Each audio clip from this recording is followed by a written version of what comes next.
வணக்கம். என் குருநாதர் எழுத்து சித்தர் பாலகுமார் சார் அவர்களை மனதார வணங்கிவிட்டு உங்களுடன் பேச தொடங்குகிறேன். வாழ்வெல்லாம் பாட்டு. அந்த வாழ்வெல்லாம் பாட்டுல நம்ம நம்ம சோகமா இருக்கும்போது சில சோகமான பாடல்களை கேட்கும்போது மனசுக்கு ஒரு இதம் இருக்கும். அதே போல சந்தோஷமா இருக்கும்போது டக்குன்னு ஒரு சந்தோஷமான ஜாலியான ஒரு மூடில் இருக்கிற பாடல்களை கேட்கும்போது இன்னும் சந்தோஷம் ரெட்டிப்பாயிடும். அந்த மாதிரி சோக பாடல்கள் நமக்கு நிறைய பாதிப்பை ஏற்படுத்தி இருக்கும், ரொம்ப பிடிச்சி போயிருக்கும். அதை மனசுக்கு ரொம்ப இதம் தருகிற பாடலாக அது மாறிடும். நம்மளை துக்கத்தை விட அடுத்தவங்களுடைய துக்கம் ரொம்ப ஜாஸ்தியாக இருக்குது அப்படிங்கிற மாதிரி ஃபீல் பண்ண ஆரம்பிச்சிடும். அது மாதிரி தான் வாழ்வெல்லாம் பாட்டில் ஒரு பாட்டு விஸ்வநாதன் ராமமூர்த்தி அவர்களுடைய இசையில் கவியரசு கண்ணதாசன் அவர்கள் எழுதிய பி. சுசீலா அம்மாவுடைய குரலில் வந்த இந்த பாட்டு.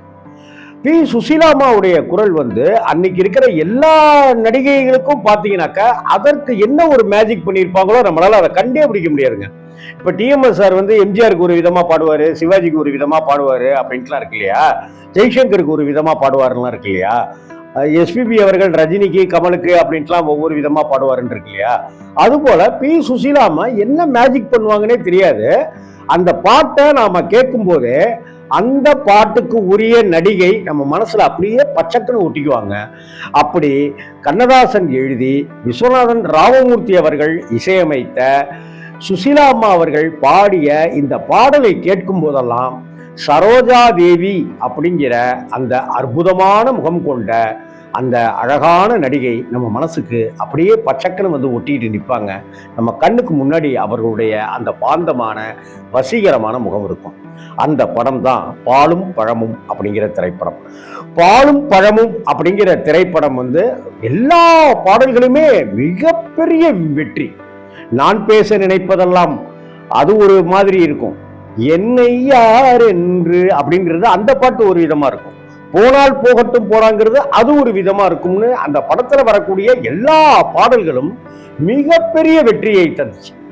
அதே போல இந்த பாடல் கணவனை பிரிந்து விட்டு மனைவி இறந்துட்டான்னு கணவன் நினைச்சுக்கிறான். மனைவி அங்க வெளியில அவ உயிருக்கு போராடிய நிலையில வெளிநாட்டுக்கு ஒருத்தரால அடைக்கலம் ஆகி அங்க போயிடுறா. திரும்ப வரும்போது கணவன் பார்வை இல்லாம இருக்கிறாரு. இப்படிப்பட்ட ஒரு இக்கட்டான அந்த சூழ்நிலையில வரக்கூடிய அந்த பாட்டு இருக்குல்ல, கணவர் பக்கத்திலே இருக்காரு, ஆனா நான் தாண்டா உன் பொண்டாட்டின்னு சொல்ல முடியல. ஏன்னா கணவருக்கு இப்ப வேற ஒரு கல்யாணத்தை அவங்க உறவுக்காரர்கள் நடத்திடுறாங்க. சிவாஜியோடைய மனைவியாக சரோஜாதேவி நடிச்சிட்டு இருப்பாங்க. அதற்கு பிறகு சரோஜாதேவி வந்திருக்கும் போது சிவாஜியோடைய மனைவியா சவுகார் ஜானகி இருப்பாங்க. அப்பதான் அவங்களுக்கு ஒரு பாட்டு ஒன்று தெய்வமாகும். ரொம்ப அற்புதமான பாட்டு.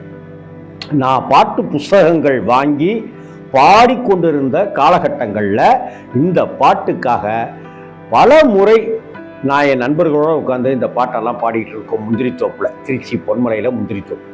அதே போல் இந்த படத்தை நான் எத்தனை தடவை பார்த்தேன்னு கணக்கிடவே முடியாது. காதல் சிறகை காற்றினில் விரித்து வானவீதியில் பறக்கவா, கண்ணில் நிறைந்த கணவரின் மார்பில் கண்ணீர் கடலில் குளிக்கவா, கண்ணீர் கடலில் குளிக்கவா. காதல் சிறகை காற்றினில் விரித்து வான வீதியில் பறக்கவா. அப்ப வெளிநாட்டுல இருக்காங்கல்ல. காதல் சிறகை காற்றினில் விரித்து வான வீதியில் பறக்கவா, கண்ணில் நிறைந்த கணவனின் மார்பில் கண்ணீர் கடலில் குளிக்கவா. எண்ணங்களாலே கடல் கடந்து போயிட்டாங்க இல்லையா, எண்ணங்களாலே பாலம் அமைத்து இரவும் பகலும் நடக்கவா. எப்படி எண்ணங்களாலே பாலம் அமைத்து, என்ன சிந்தனையால ஒரு கடல்ல ஒரு பாலத்தை போட்டு பாலம் அமைத்து இரவும் பகலுமா நடக்கவா. இத்தனை காலம் பிரிந்ததை எண்ணி இத்தனை காலம் பிரிந்ததை எண்ணி இரு கை கொண்டு வணங்கவா, இரு கை கொண்டு வணங்கவா, காதல் சிறகை காற்றினில் விரித்து வானவீதியில் பறக்கவா. இந்த பாட்டுல சரோஜா தேவியினுடைய அந்த தலை முடி இருக்குல்ல, அதுவே நடிச்சிருக்குன்னு சொல்லலாம். அந்த அளவுக்கு அந்த காத்து பரபரக்க க்ளோஸ்அப் ஷாட்டுங்க. சரோஜா தேவி ஆக சிறந்த நடிகை அப்படிங்கிறதுக்கு பல உதாரண படங்கள் உண்டு. இந்த பாலும் பழமும் அப்படிப்பட்ட ஒரு பாடல். இந்த படத்துல அவங்க அப்படியே இருமிக்கிட்டே இருக்கிற ஒரு கேரக்டரை அவ்வளவு நமக்கு நெஞ்சு வலிச்சிடும், மார்வழி நமக்கு வந்துடும். அந்த மாதிரியான ஒரு கேரக்டரை ரொம்ப அட்டகாசம் பண்ணியிருப்பாங்க. அவங்களுக்கு க்ளோஸ்அப் இப்படி ஒரு ஷாட்டு, இப்படி ஒரு ஷாட்டு, வைட் ஆங்கிள் ஷாட்டு அப்படின்ட்டுலாம் வைக்கும்போது பேரழகியா இருப்பாங்க. அவங்களுடைய கண்ணீர் வந்து நம்மளை வந்து ரொம்ப ஒரு மனசை பாதிப்புக்குள்ளாக்கிடும். முதல் நாள் காணும் புதுமண பெண் போல் முகத்தை மறைத்தல் வேண்டுமா, முதல் நாள் காணும் புதுமண பெண் போல் முகத்தை மறைத்தல் வேண்டுமா, முறையுடன் மணந்த கணவர் முன்னாலே. முறையோட தான்டா ஃபர்ஸ்ட் கல்யாணம்டா எனக்கும் அவனுக்கும். ஆனா இன்னைக்கு வேற ஒருத்தி பொண்டாட்டியா இருக்கிறா. முறையுடன் மணந்த கணவர் முன்னாலே பரம்பரை நாணம் தோன்றுமா, பரம்பரை நாணம் தோன்றுமா.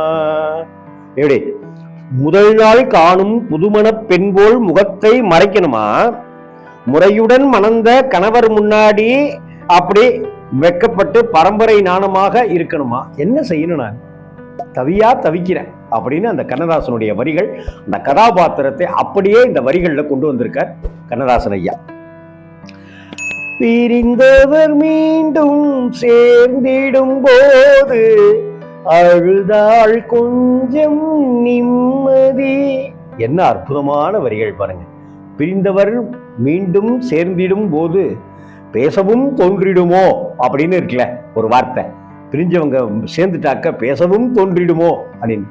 ஞான ஒளி படத்துல கூட இருவரும் சந்தித்த போது பேச முடியவில்லையே அப்படின்னு டிஎம்எஸ் பாடுவார்ல, அது மாதிரி ரெண்டு பேரும் சந்திச்சிடுறாங்க, பேசணுமா, என்ன செய்யணும்?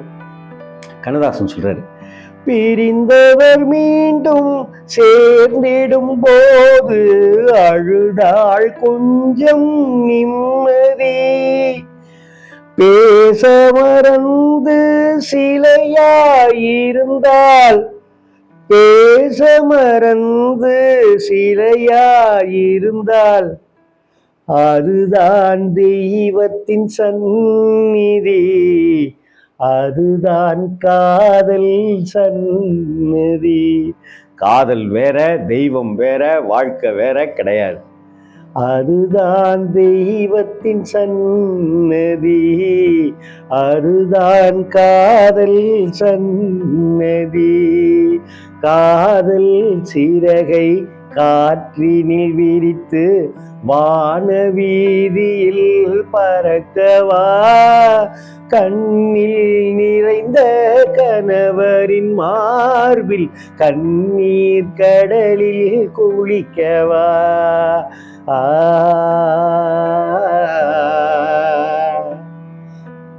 அழுதுருவோங்க சுசீலாமாவுடைய அந்த குரல்.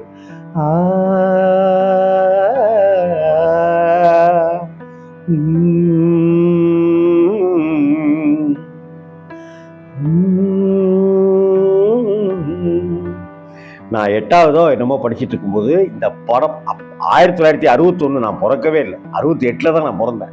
ஆனால் 78, 79 அந்த மாதிரி சமயத்தில் பாலும் பழமும் படம் பார்த்துட்டு இந்த பாடல்கள் பாட்டு புத்தகத்தில் வாங்கி இந்த பாட்டெல்லாம் பாடிட்டு இருந்த காலம் இருக்குல்ல, அதெல்லாம் உண்மையிலேயே ஒரு பொற்காலம் அப்படின்னு சொல்லணும். அதே போல் இந்த பாலும் பழமும் பாட்டை வந்து நிறைய பேர் அப்போ இப்படி பாடுவாங்கன்னு சொல்லி கமலஹாசன் ஒரு இதில் பாடியிருப்பார். பாலும் பழமும் பாலும் பழமும் பாலும் பழமும் பாலும் பழமும் பாலும் பழமும் பாலும் பழமும் பாலும் பழமும் பாலும் பழமும்.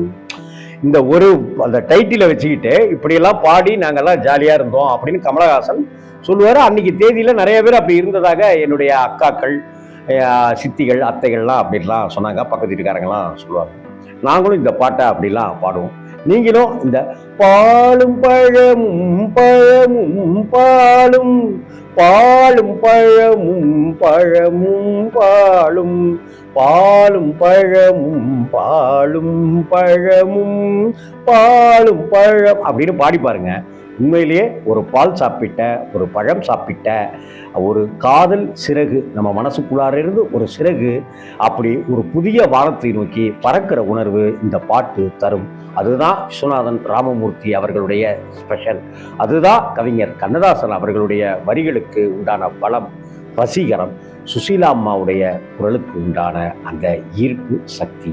சரோஜாதேவி அப்படிங்கிற அந்த அபிநய சரஸ்வதியினுடைய அந்த முகத்தில் இருக்கிற அந்த அன்பு, காதல், கருணை, கடாட்சத்தினுடைய வெளிப்பாடு.